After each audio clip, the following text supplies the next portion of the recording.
ಮೂಳೆ ಮುರಿದಿದ್ದಷ್ಟು ಪೇಯ್ನು ಅಷ್ಟು ಬರಬಹುದು ಈ ಡೆಂಗು ಜ್ವರಗಳಲ್ಲಿ.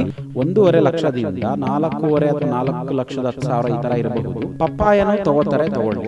ಪಪ್ಪಾಯ ಲೀಫ್ ಅಂತ ಬಂದಾಗ ಅದು ಪ್ರಾಬಬ್ಲಿ ಮೂಢನಂಬಿಕೆ ಅಂತ ನನ್ನ ವಿಚಾರ. ಪ್ಯಾನಿಕ್ ಒಳಗಾಗಿ ಪ್ಲೇಟ್ಲೆಟ್ ಬೇಕು ಅಂತ ತುಂಬಾ ಹಾಕಿಸ್ಕೊಳ್ಳೋದು ಎಲ್ಲ ಸರಿ ಇರಲ್ಲ. ಇಲ್ಲಿ ಕೆಮ್ಮು ಕಫದೆಲ್ಲ ಪ್ರಮಾಣ ಕಡಿಮೆ ಆಗಿದೆ. ಮಸ್ಕಿಟೋ ನೆಟ್ ಉಪಯೋಗಿಸಿ, ಮಸ್ಕಿಟೋ ರಿಪೆಲೆಂಟ್ ಉಪಯೋಗಿಸಿ, ಬಟ್ಟೆಗಳು ಯಾವ ಫುಲ್ ಸ್ಲೀವ್ಸ್ ಉಪಯೋಗಿಸಿ. ಆಕ್ಚುಲಿ ಚೆನ್ನಾಗಿ ನೀರು ಕುಡಿಬೇಕು, ರೆಸ್ಟ್ ತಗೋಬೇಕು. So person to person spread ಆಗಲ್ಲ, ಬಟ್ ವೆಕ್ಟರ್ ಬಾಂಡ್ ಡಿಸೀಸ್ ಅಂತ ಹೇಳ್ತೀವಿ. ತುಂಬಾ ಹೆಡ್ ಏಕು, ತುಂಬಾ ಬ್ಯಾಕ್ ಪೇನ್ ಈ ತರ ಇದ್ದವರಿಗೆ ಈ ಡೆಂಗು ಲಕ್ಷಣಗಳು ಅಂತ ಹೇಳ್ಬಹುದು. ಒಂದು 4,500 to 11,000 ಇರಬೇಕು.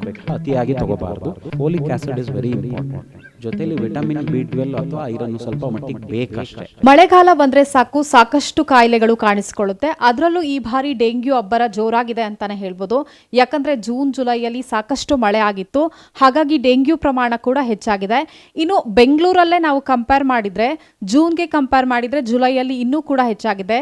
ಜೂನ್ನಲ್ಲಿ 690 ಕೇಸ್ಗಳು ಕಂಡು ಬಂದಿದ್ರೆ, ಈ ಒಂದು ಜುಲೈನಲ್ಲಿ 1,649 ಕೇಸ್ಗಳು ಕಂಡು ಬಂದಿದೆ. ಹಾಗೆ ರಾಜ್ಯಾದ್ಯಂತ ಕೂಡ ಸಾಕಷ್ಟು ಡೆಂಗ್ಯೂ ಪ್ರಕರಣಗಳು ಕಂಡು ಬರ್ತಾ ಇದೆ. ಹಾಗಾದ್ರೆ ಡೆಂಗ್ಯೂ ಹೇಗೆ ಬರುತ್ತೆ, ಸೊ ಡೆಂಗ್ಯೂ ಹೇಗೆ ಹರಡುತ್ತೆ, ಏನೆಲ್ಲ ಮುನ್ನೆಚ್ಚರಿಕಾ ಕ್ರಮಗಳನ್ನು ಕೈಗೊಳ್ಳಬೇಕು ಅನ್ನುವಂಥದ್ದನ್ನು ನಾವೀಗ ತಿಳ್ಕೊಳ್ತಾ ಹೋಗೋಣ. ಸದ್ಯ ನನ್ನ ಜೊತೆ ಫೋರ್ಟಿಸ್ ಹಾಸ್ಪಿಟ್ಲ್ ನಾಗರಬಾವಿಯ ಫೋರ್ಟಿಸ್ ಆಸ್ಪತ್ರೆಯ ವೈದ್ಯರಾಗಿರುವಂತಹ ಅನಂತ್ ಪದ್ಮನಾಭ್ ಅವರು ಇದ್ದಾರೆ. ಸೊ ಅವರನ್ನ ಮಾತಾಡಿಸ್ತಾ ಹೋಗ್ತೀನಿ. ಸರ್, ಈ ಬಾರಿ ಅಂದರೆ ಕಳೆದ ಬಾರಿಗೆ ಕಂಪೇರ್ ಮಾಡಿದರೆ ಈ ಸಲ ಡೆಂಗ್ಯೂ ಪ್ರಮಾಣ ಹೆಚ್ಚಾಗಿದೆ. ಸೊ ಇದಕ್ಕೆ ಮೇನ್ ರೀಸನ್ ಏನು? ಡೆಂಗ್ಯೂ ಬಗ್ಗೆ ಹೇಳಬೇಕಂದ್ರೆ ಆ್ಯಕ್ಚುಲಿ 4-5 ಇಯರ್ಸ್ ಬ್ಯಾಕು ತುಂಬ ಎಪಿಡೆಮಿಕ್ ಲೆವೆಲ್ಲಾಗೆ ಬಂದಿತ್ತು. ಅದಾದಮೇಲೆ ಆ್ಯಕ್ಚುಲಿ ನಮಗೆ ಅಷ್ಟೊಂದು ಕೇಸಸ್ಸು ಇರಲಿಲ್ಲ.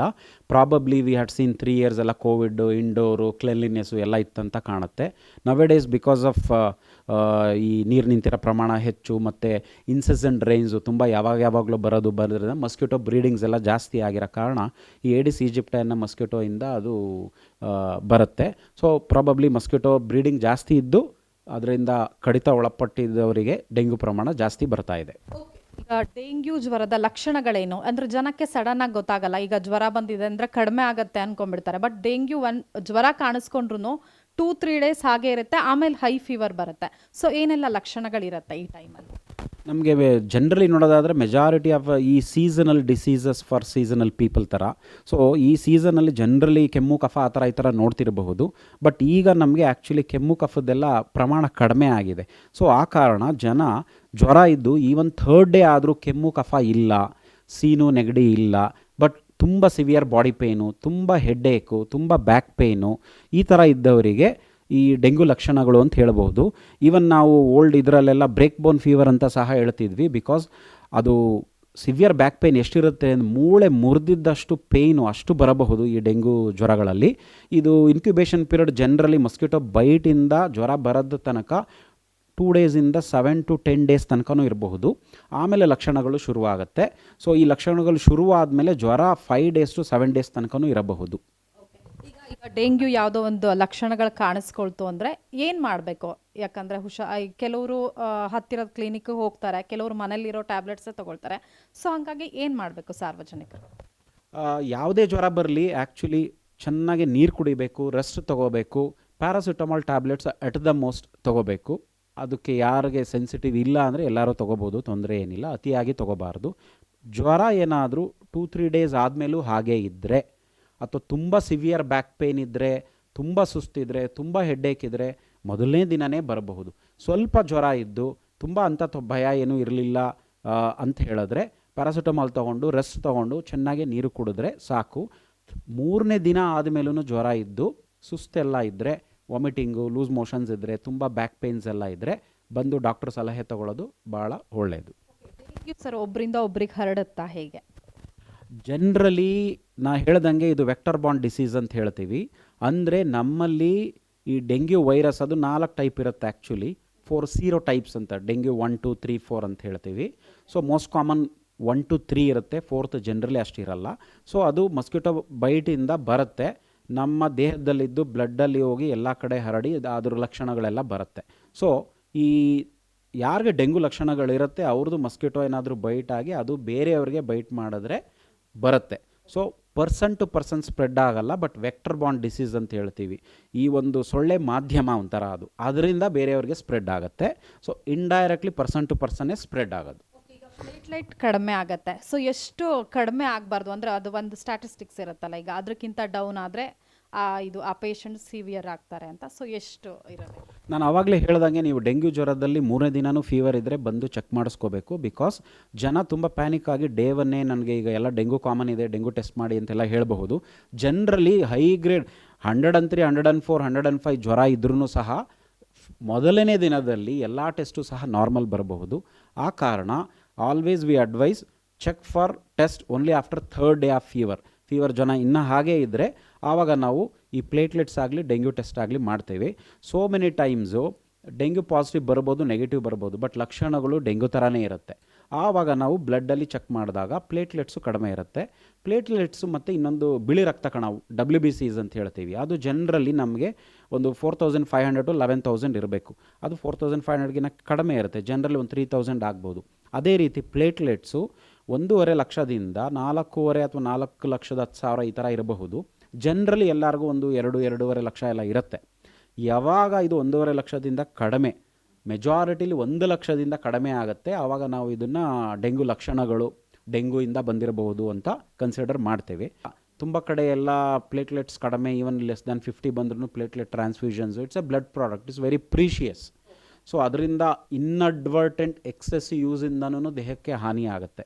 ಆ ಕಾರಣ ಪ್ಯಾನಿಕ್ ಒಳಗಾಗಿ ಪ್ಲೇಟ್ಲೆಟ್ ಬೇಕು ಅಂತ ತುಂಬ ಹಾಕಿಸ್ಕೊಳ್ಳೋದು ಎಲ್ಲ ಸರಿ ಇರಲ್ಲ.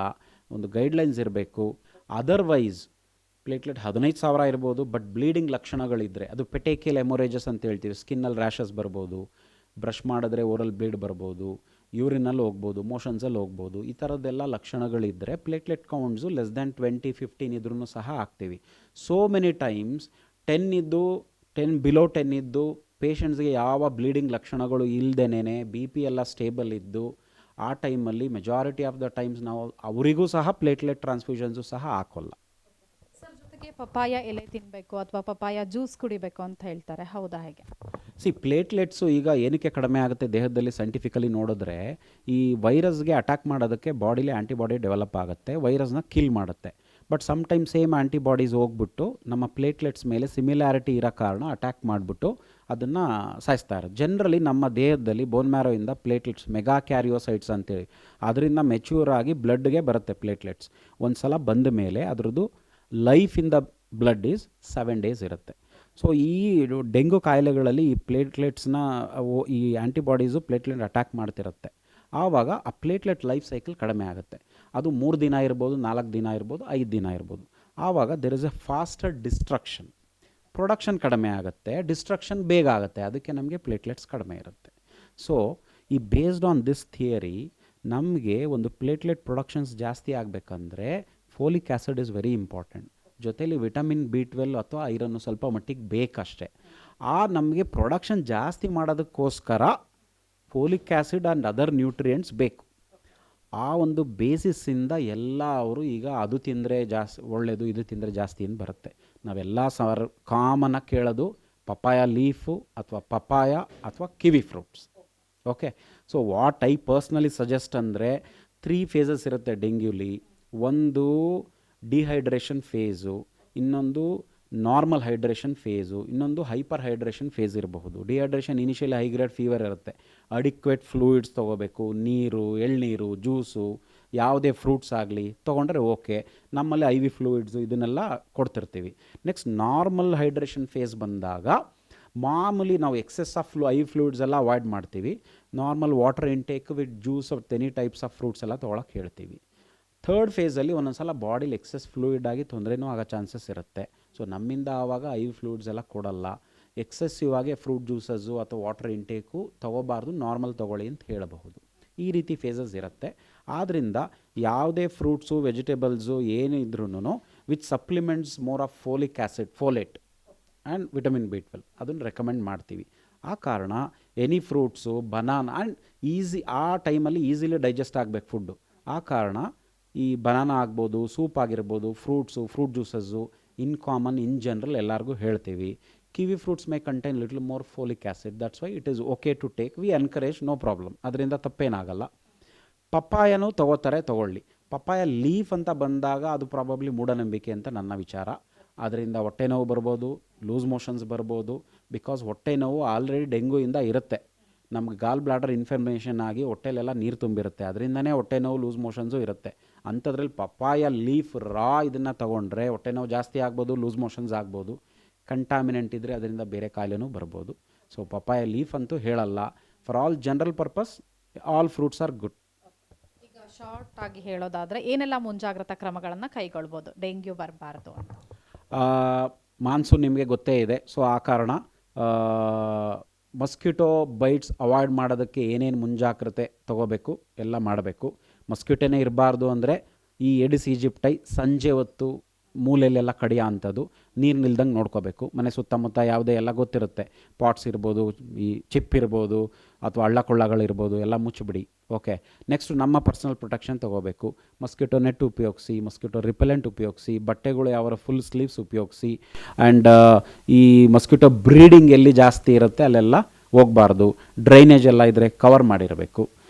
ಶುದ್ಧವಾದ ಆಹಾರ, ಶುದ್ಧವಾದ ನೀರು, ಅಡಿಕ್ವೇಟ್ ಸ್ಲೀಪ್, ಇಷ್ಟೇ ಇರಬೇಕು. ಎಸ್, ಇದಿಷ್ಟು ಕೂಡ. ಆದರೆ ಏನು ಡೆಂಗ್ಯೂ ಅನ್ನುವಂಥದ್ದು ಪ್ರತಿ ವರ್ಷ ಕೂಡ ಬರುವಂತಹ ಕಾಯಿಲೆ. ಆದರೆ ಮುಂಜಾಗ್ರತಾ ಕ್ರಮಗಳನ್ನು ನಾವು ತೆಗೆದುಕೊಂಡ್ರೆ ಸೊ ಡೆಂಗ್ಯೂ ಇಂದ ದೂರ ಇರಬಹುದು ಅಂತ ಡಾಕ್ಟರ್ ಹೇಳ್ತಾ ಇರುವಂಥದ್ದು. ವಿಡಿಯೋ ಜರ್ನಲಿಸ್ಟ್ ಧನು ಜೊತೆ ವೀಣಾ ಸಿದ್ದಾಪುರ್, ಕರ್ನಾಟಕ ಟಿವಿ.